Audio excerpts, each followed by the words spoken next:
aqui. Vamos falar de economia com Débora Oliveira, que está ao meu lado. Tudo bom, Débora? Bom dia. Bom dia, Carol, para você, para todo mundo já nos acompanhando. Débora Oliveira, o mundo está de olho no que está acontecendo lá no Oriente Médio, inclusive ontem, quando a Casa Branca fala sobre o possível ataque do Irã, portanto, antes dos mísseis serem direcionados ao território israelense, o preço do petróleo, na hora, já reagiu, disparou. Fechou em quanto, hein, Débora? Fechou um pouco mais de quase 3%, na verdade, viu, Carol? Mas a gente viu o petróleo bater a casa dos 5% durante essa terça-feira e logo, imediatamente, na hora que a gente teve a Casa Branca confirmando que o Irã estava se preparando para atacar Israel, ali a gente já viu uma disparada do petróleo. Era o mercado precificando as incertezas de um conflito envolvendo diretamente o Irã. Pela importância que a gente sabe que o Irã tem, ele é um grande ator ali nessa questão da produção do petróleo, está entre os 10 maiores produtores de petróleo do mundo e aí começou o temor do mercado naquele momento. Então, durante o período ali da manhã até o início da tarde, a gente teve o petróleo chegando a bater essa casa dos 5% e depois foi se entendendo melhor essa questão de oferta que a gente tem do petróleo do mercado e os ânimos foram acalmando até o final do dia. Então, a gente terminou o dia assim, ó, deixa eu mostrar aqui para vocês como que a gente ficou com o fechamento do petróleo. Tanto o Brent, que é o que serve de referência aqui para a cotação de preço da Petrobras, fechou em alta de 2,6% a 73 dólares e 56 cents o barril.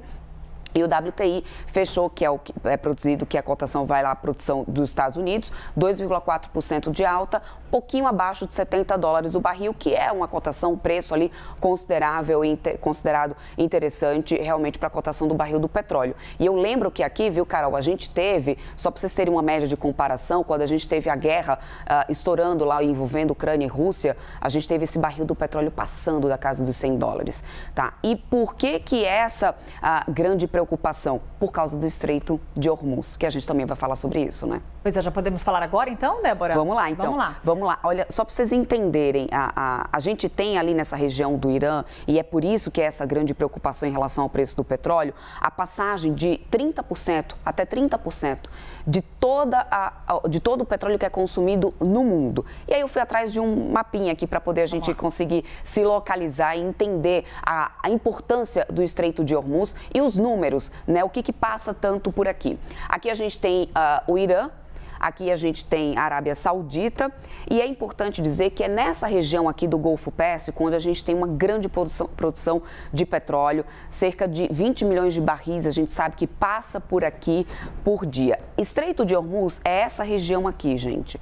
Uma região que tem ali cerca de 30 quilômetros na parte mais estreita de largura, que você pensa assim, é um espaço ok, mas em termos de navegabilidade, que é possível, né, um navio passar, são 3 quilômetros que a gente tem de largura de cada uma dessas rotas. Uma rota de entrada, uma rota de saída, ou seja, é realmente um estreito, é um espaço muito pequeno e que por aqui é onde se escoa 20 milhões de barris por dia, que dá 88% de toda a produção de petróleo dessa região e equivalente a 30%, até 30% de todo o consumo mundial de petróleo. É por isso que se tem, quando a gente fala de algum conflito nessa região, a gente tem essa grande preocupação em precificação de imediato.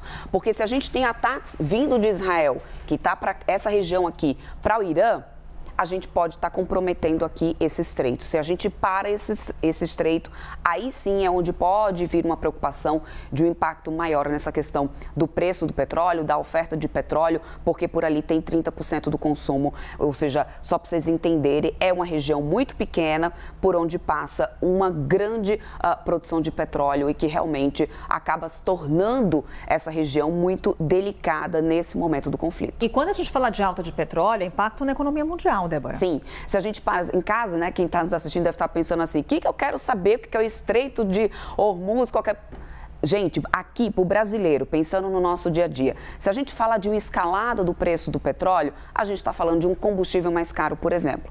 Tudo bem que a Petrobras ela tem outros parâmetros hoje para definição de preço de combustível, a gente sabe muito bem isso, não é somente a equiparação internacional, mas se a gente tem uma oferta lá fora que pode ser comprometida, se a gente tem uma disparada no preço do petróleo, a Petrobras que acaba também tendo que atualizar os seus preços, isso de alguma forma impacta o preço de combustível combustível, não só aqui no Brasil, mas como no mundo inteiro. Então, essa é uma das preocupações. É só preço de combustível? Não. Tem muita coisa que a gente sabe que depende do petróleo para a produção. A indústria em si também depende do petróleo para a produção. Ou seja, tem muitas outras dependências nesse caso da commodity e que por isso vem essa preocupação e a gente vê reações como a gente viu do mercado ontem, com o petróleo chegando a subir 5% no momento em que vinha em queda, porque a gente tem vários países ali produtores aumentando a produção. A Arábia Saudita, inclusive, é um deles. A gente tem a Líbia, que não estava produzindo, voltando a produzir. E era isso que vinha acalmando, por enquanto, essa questão do preço do petróleo, Carol, porque a gente sabia que tinha uma produção